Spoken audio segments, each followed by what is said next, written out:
What's up guys, Sub-Zeric here, back for another VOD review. Today, doing another VOD review from A Hao, the winner of Project PBE. But before we get into it, there is a really big update for everybody who cares about TFT. Huge A patch coming. This is going to happen before the live patch, and it's actually already on PB right now if you want to get some practice with it. So this is going to be the release patch, barring any last minute changes. I honestly love a lot of the changes here. They've hit a lot of the really big pain points, stuff like I mean, EMP not that big of a deal, but you know, the big ones: Bard nerfed, Nico nerfed, Vi nerfed, Singe nerfed, Swain nerfed. A lot of the underperforming 4 costs like Fizz, Lissandra, Wukong, Yunara, Veigar buffed up. A lot of the broken 5 costs like Lucian Senna, Mel nerfed, Rise buffed up a little bit, Thomas Kench, Galio buffed up a little bit. Just fantastic changes all around, honestly. I think they did a great job with these, and then some bug fixes as well, which haven't had a chance to go through all of these, but I mean,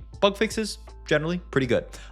So we are going to watch some A Hao today, and we're actually going to watch a comp that he played in Project PBE Finals. So this is obviously pre-buffs to it, but it is a comp that got buffed pretty significantly with these changes. So it's going to be a blast to watch. A Hao, somebody who was not afraid to play some of these off-meta lines in Project PBE Finals, and literally before Project PBE, we might even do a VOD review of this tomorrow if I don't find another VOD that I want to do. He played a lot of like 6 Piltover, which is actually getting in some ways buffed actually by these changes if you play for the 6 Piltover one that got buffed, the one that repeats your Piltover effect. So we'll talk about that at a later date. But for now, we start off here with a pretty solid Ionia opener in this spot here. A lot of juicy stuff to hold on to in our shop here, right? We have the Echo that we'd like to hold on to, the Vi that we'd like to hold on to, the Yasuo even pairs up nicely with the Yasuo opener here. Or pairs up, the Yasuo pairs nicely with the Ionia opener here. So, you know, you'd think that we'd be looking at holding a lot of these, you know, units and things like that. I would think, you know, certainly about selling some of these other units to maybe hold on to Echo, hold on to Tristan as well. I was looking at in this spot here, so that we can play it with you know, gunslingers with the Jins here. But Hao actually has a pretty interesting thought here. I think partially because if we actually look at our items, they lean pretty hard into AP. Our only real viable slams here are JG or Spark. QSS is just kind of an underwhelming early slam as far as items go. So both of those lean into AP pretty hard. We also already have an Anivia too.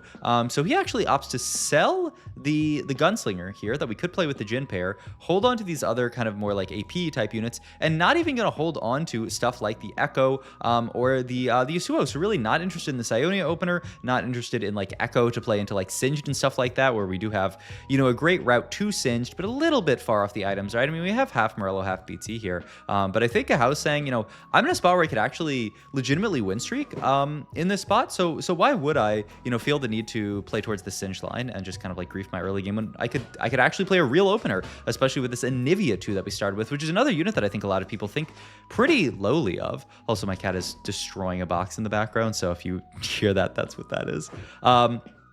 Portable Forge Trade Sector, the tier 1 that gives you a tier and then some bonus effect, some bonus mana gen. I think a lot of people are actually quite high on Trade Sector this set, for similar reasons why people really like Epoch this set, because it gives you free rolls to get to Bard. Means that you don't really have to pay the penalty so much of burning gold on rolls to get to Bard. You just kind of get to Bard for free. So I was looking at Trade Sector here. It's also just a solid econ augment, which people like a lot. But no, actually, Hao makes the choice to go for this tier augment, and his thought here is really cool. His thought is, I can actually make a double slam with this tier, feel this board here, and make adaptive JG and be really strong here. I think this is such a cool idea, and one that I think not a lot of people would be that interested in. But yeah, adaptive JG are my slams here, and we are, you know, going to play for this Anivia opener. So what's our game plan from this spot? Well, I think there's one kind of obvious game plan. Kitty, stop! Don't chew on those. Kitty already on my desk, so you know it's already gonna be an interesting VOD review. There's already a very obvious line here, and that is Mel Medarda. Mel, we actually have 2 out of 3 BIS on her. The last BIS item is that here. kitty, you're gonna sit on my lap for as long as you can stand it here. So we will give you a kitty cam here, but she's in jail now because she's too powerful for her own good. Mel Medarda BIS is adaptive JG. The idea being this Mel unit, if she makes it to a cast, is going to blow up the entire board, so double mana is totally acceptable on her. And adaptive is actually the best mana item. Do not take. Don't chew on those.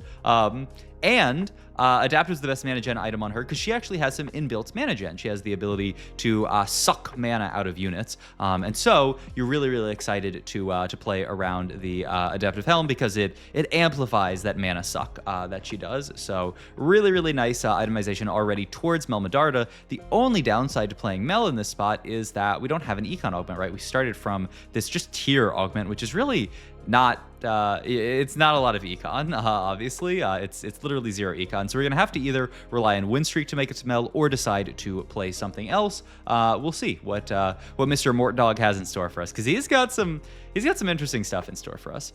Triple pan carousel here. I would say a lot of people really don't prioritize pans and spats that much. Spats because you don't play towards verticals as much this set, and pans for a similar idea that there are some kind of pan items that you can play for. But A Hao makes an interesting decision here and grabs the pan. So the nice thing about pans is they're not so much about the verticals. They're usually about, getting in just an extra, say, quick striker, an extra arcanist on your board. So I think the pan pickup makes more sense than taking, say, a spat off carousel. But still, we have to figure out what to do with this pan. There's a lot of craftables out of the pan here. We have these AP items slammed already. So, it's unlikely it's going to be something like a quick striker that plays more towards like AD items and things like that. But, we'll just sit back and watch. Hao also makes a pretty cool decision here to actually not level in this spot. We're on a 3 streak here, so the level is almost always kind of like a guaranteed default here, but he opts to not level with the idea that I don't really have anything to play here. Like, what's really the point of leveling in this spot here? And he does actually lose that fight. Really tragic that the Zoe comes in the fight afterwards, because had we had the Zoe last fight, we could have leveled and very easily just won the fight there. But instead, we end up in this spot here where there's no need to spend the extra gold to level here. We might as well just pre-level, still make 30, but no need to double level here because win or lose this fight doesn't really matter. We've lost our win streak here. So our win streak being gone means that it's going to be a lot harder for us to once again play for these kind of like fast 9 boards unless we get like 3-2 econ into 4-2 econ, which is just not all that likely to happen. Could happen. He is also holding on to these Jarvans. You see a lot of people do this in Project PB, and this is something to keep in mind a lot on live, is fishing for that Silas, just holding on to these extra guys. And Silas could even hold some of the items that we've already crafted here. So really, really good, setup there. We get a bunch of gold actually from our gold orb here, and we're gonna hold on to these other items. Scouting the lobby a bit just to see what we got going on here. Has the Mundo in Planner. I didn't even realize that. When did he add Mundo in Planner? Man, he just had it at the start of combat. And he's going to make a really interesting call here at 3-1. He's going to slam Bruiser Spat. Now, this is 2 things, actually. One, this is really good tempo. It's a 4 Bruiser board now with the Zoe on top, which is just fantastic. Means that Zoe has really, really good synergy with Anivia because she does provide chill, which makes it so Anivia's ability always spell crits, which is really, really, really nice. So a great synergy there. And then we get 4 Bruiser in, which is great frontline. Another really interesting call from A Hao here. Binary airdrop, Bronze for Life, which actually has been nerfed, was really, really broken, so good nerf on them. And then the new TGs, the one that gives multiple TGs augment.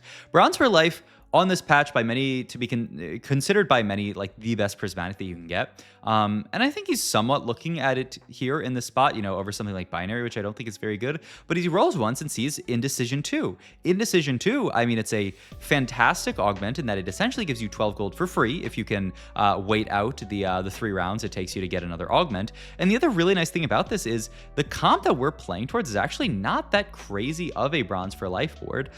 You'll see it later, but it's crazy to skip the Bronze for Life. I think so many people would be insanely tempted to just grab the Bronze for Life, but he says, you know what? I actually value Indecision higher than Biffle here, which is really, really smart and also cool because Bronze for Life got nerfed. So I'm a little bit less. This yellow, she's just burying her head into my elbow. I'm also less reticent to VOD review a Bronze for Life game after it literally just got nerfed. So we win this fight on our 3 streak now. Pick up Milio, who is just gonna be a better invoker. Invoker on this board here. Can level essentially for free here for another Bruiser, so I feel like I always would do it, but I think he might just be full greeting the 50 gold here. No, okay, yeah, he will level, because, yeah, I mean, why not? And then opts to actually drop out of the Zoe here just so that we can fit Defender on this board. I mean, it's great stats. I'm a little scared of dropping the Zoe here just because you lose that chill, you use that MR shot. I feel like Zoe's such a good unit. Seems like we were going to lose this fight regardless, though, because this guy's board is quite strong here. So take another loss here. Not a huge streak by any means, but we are still very, very healthy and very wealthy, right? That is a level 7 on 3-3. We are very rich in this spot here. Bow open, so we can look at stuff like red buff. We could also look towards making tank items. We could also even look towards something like a GS here. If we can't get any of that, we will... he actually has to take bow here, which is quite interesting. Can make Nashers, which is a good mana item. It is also another Anivia, I guess, which is something, maybe. We do pick up 6 Bruiser here, so we're now going to fit that in. And we are going to sell the Yarvin here to... get the first part of our quest for Silas done in this spot. So it's free, right, to sell the Jarvan, so you might as well do it, especially when you have anytime you have AP items built. Even sometimes, I guess, when you don't have AP items built, you can even play them as like kind of a pseudo utility unit. But yeah, I mean, our board is still okay. We are still waiting on that Prismatic augment here, so we're going to be weaker artificially than everybody else because we are, you know, down a Prismatic right now. But we'll get an option to take another Prismatic here. So hey, don't bite on these. Don't bite. Next augment, we have Invested, Soul Awakening. This is a new augment, so if you guys haven't seen this, it's every second up to 10 seconds, your team gains 2% AD and AP, and then at 10 seconds, your units deal 15% bonus true damage. So it's kind of like an Ascension style augment, where at up to 10 seconds, you're really like not getting the full effect, and at 10 seconds, you're getting a lot of value, and then obviously Coronation. Very smart call by A Hao here as well. He opts to roll, take this new augment, the Soul's Awakening, because he knows we're actually going to play for a very slow game. We have the Bruiser spat made already, and you can already see kind of ideas of we are fitting Freljord onto our board, which is what we'd like to play for. Once again, Lissandra, who we're item carrying here, got a pretty significant buff to her mana. Her first cast comes a lot faster, and all subsequent casts come 10 mana faster as well now. So it's a pretty big buff to Lissandra's ability to cast and cast quickly. So great pickup here for A Hao, even still holding onto this Dr. Shmundo here to play more Bruisers. But he gets to play a really nice mid-game board here, the 4 Invoker for Bruiser with everything that we got going on here. Obviously, Koboko is a really nice bridge on this setup here because he is both Bruiser and Invoker here. Pick up a sword here, which will probably end up being a Giant Slayer, though he does also have red buff as a possibility. Picks up the Loris here, who he is going to hold on to, and you will see why very, very soon. Yeah, actually, he's going to have to make, Warmogs here with the double belts here, and then I guess red buff here, for the heal cut. Also, we are now on level 8, and with the Warmogs plus the Bruiser Spat on Loris, that is going to be enough to unlock the Volibear here already at 4-1. I mean, this is just so well planned out with the Bruiser Spat. It's so easy to get 4 Bruiser in, and 4 Bruiser is usually the breakpoint that ends up unlocking the big bear here on level 8 here. So we're getting guarantee of Volibear on this board, who's a fantastic in already. I mean, has everything that you'd ever want on this board. Last augment coming up here. None of these actually look that juicy in this spot. We kind of have all the econ that we need. The dupes obviously don't do much, and we already have a JG made for Jeweled Lotus. So we roll both here. Don't really see much worth writing home about. Maybe a Celestial Blessing. But we roll last one who hits Spirit Links here, which is a fantastic augment here. Healing onto all of our high HP units is great. Volibear here. So now we can start pivoting into our true board. Going to roll down here and look for the rest of the board here, which is ideally multiple Freljord units. I actually think it's like a really interesting mid board for a second here, where he plays just the good 5 costs as well as a Swain here. So he gets Jug in with the Swain and just Kindred here as a kind of a threat type unit. Doesn't even have Quick Striker in here. But the second we see Braum, we pivot into what is really the real board that we want to be playing here, which is 5 Freljord. So a lot of great stuff to write home about on this board. One, you can very, very easily fit Piltover on this board. We held on to the Loris plus the Violet here. We don't actually have Defender in yet because we haven't found Sejuani here. But once we find Sejuani, we'll get Defender in essentially for free on this board, along with the Piltover, and obviously Warden in off the Loris for our Braum, who will hopefully be our main tank later.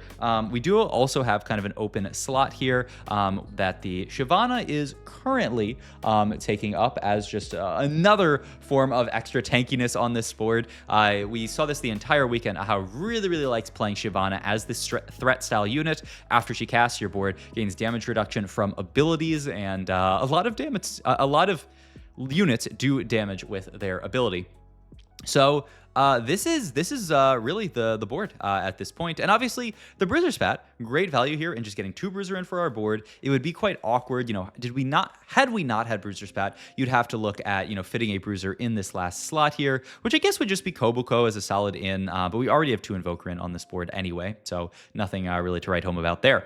We're going to take Cloak here. It's on a 5 cost, and it finishes off BT, right? We have Sword open onto the big bear here, so we can just make a BT here. We actually make the call to roll relatively deep here because we get really close to our hits, right? We're 1 off Liss, we're 1 off Braum here. I mean, we're even 1 off Volibear, though it's not that likely that we're going to find that on 8s, but a lot of value in rolling here in this spot. So we opt to make kind of the donkey roll, the level 8s, just roll it to 0 here to try to find our upgrades. And with good reason. Look at this board. Look at the utility that Lissandra provides and just the damage that she provides, and the ability of this board with this Augment Soul Awakening to just easily make it to 10 seconds and then just start clearing people.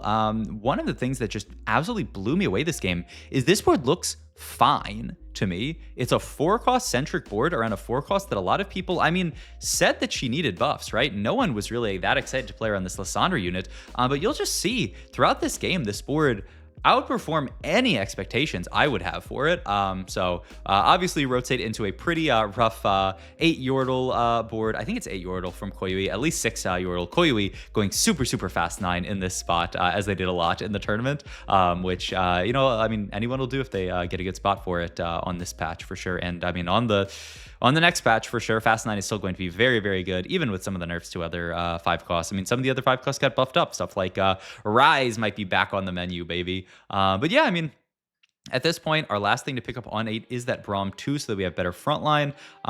We did see a lot of A Hao across tournaments, you know, stabilizing around this 2-star Loris here, but I do think, you know, in a lobby like this, people are going to be spiking. You do kind of need to find a 2-star 4-cost frontliner, I would think, in this spot. Item-wise here, I do think we don't really need... I think our board's tanky enough. I do think just Volibear item is what we're looking for here, and the Edge of Night would be the one to slam in this spot, and that is what Mr. Hao looks at making here, which makes sense here. Yeah, I think... Do we hold the line here? Yeah, I think. Okay, we do actually. So we don't opt to roll any deeper here. We would just be rolling for the Braum here. And he says, you know what? I know my limit in this spot. I know that Loris is relatively close in tankiness from a Braum, especially with this Bruiser Spat. So we're actually going to greet it a bit. And this is where the board starts kind of going crazy. 5 streak now locked in for A Hao. And once again, I mean, this is an unupgraded, you know, frontline. We're not playing around Braum 2. We just have all of our other upgrades around it. We're carrying just a Lissandra 2 and then a Volibear 1 as our other carry. And I mean, just watch the board. I really think the star of the show here is Augments. I really think the Soul's Awakening, Spirit Links, and the tier Augment just doing a ton of work to give us great combat effects. And I will say the Indecision doing a ton of work as well here. Sadly, we actually get assassinated here. Our Lissandra dies to a random Nidalee jumping around, which is like actually so annoying for us here, because you really wanted to just chill that fight, you know, take another free win with your board being very strong around these augments and these units. So it's kind of tragic that we actually lose that fight. But still, I mean, even after losing that fight, we're 38 HP. You know, it's not like that was a horrific loss for us. Rotate into Sail's board here. Sail with a fantastic fast 9 board, by the way, has the Singe 2, has all of this stuff going on, has Kindred 2 as well, Azir 2 as well. And look, I mean, go back, look at this fight, and tell me that you expected our board to beat Sail's board here. We're level 8.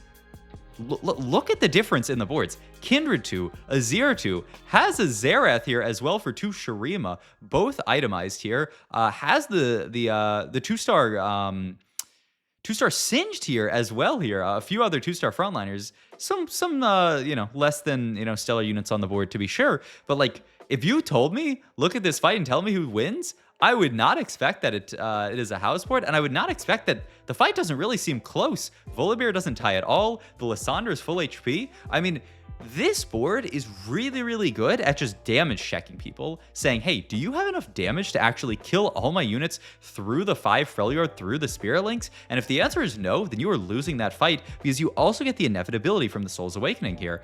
So, I mean, just fantastic here. Hit the Braum 2. Now we can move over the Warmogs here. We are going to level up here and look for just something to play here. One of another of A Hao's favorite units is Taric to just play on boards like this, so he will fit Taric on for the MR. We are living in a magic damage world in a lot of the late game boards. You know, you have the Lucian Senna that can deal some physical damage, but a lot of the magic damage is coming from stuff from like Singe, like Malzahar, like Melmedarda, even Annie gets played sometimes. So very, very easy to fit a Taric onto your board to cap out and just get these extra stats. And this is what it seems like A Hao loves doing on this patch, is just stacking up stuff like Shyvana, stuff like Taric, making your board insanely tanky, and then just playing around that, saying I am inevitable. If I make it long enough in the fight, I am just gonna win, especially with the Soul's Awakening here. Even opposite field 2 Shyvanas here to play max greed, just because I want to make Volibear here. I don't want to have to sell Shyvana pair here, because that's gonna be another unit that I can cap around here. We actually rotated into a really strong board from Koyu, who once again made it to level 9, found 2-star Sylas as well here, which is crazy, and had the Lucian Senna on their board. So I mean, just a crazy setup there. So I don't think you could feel too bad. I don't know what my kitty's chewing on. I will research that in a moment, because I can just hear her chewing. I think she just grabbed like a little crunchy thing. I don't know, some piece of trash on my desk, but that cat likes to chew everything. Pick up Lucian Senna here. This is going to fit in as well in that kind of extra unit slot here. Roll down and find a lot of Volibears, which is kind of hilarious. We can finish last Braum item here, just going to be, we actually do this, and we're gonna move Red Buff over. Not that interested in last Braum item at all here. Would rather just get another damage item for Liss, saying, my board's tanky enough with just the one item onto Braum. We saw this actually a decent bit out of A Hao, prioritizing more damage items in this Freljord board over some tank items, over getting like 3rd tank item here. He did this a lot, actually, just saying this board is tanky enough. I don't need anything more. Top 3 locked in for A Hao here, and so the only question is, 1, can we lock in a top 2? And then 2, after that, can we beat Koyu here, who has this very, very nice capped board here. Rotate into Koyu here, the Melmedarda 2-star with great mana gen items, the Sylas 2-star, the Lucian Senna 2-star. This is everything that a level 9 board should be. So we aren't really able to pick that one up here, but I think for playing around Freljord, for playing Lissandra as your primary carry, I think a top 2 is amazing for A Hao, and just shows off a board that is getting buffed pretty significantly with the buffs to Lissandra, the nerfs to everything else, and he was winning with this literally in Project PB against this board, who Lucian Senna got nerfed on the enemy board, Melmedarda got nerfed on the enemy board, I don't know if anything else, Bronze for Life got nerfed on the enemy board, like literally everything on this enemy board got nerfed, and we still, you know, the fight looked almost competitive.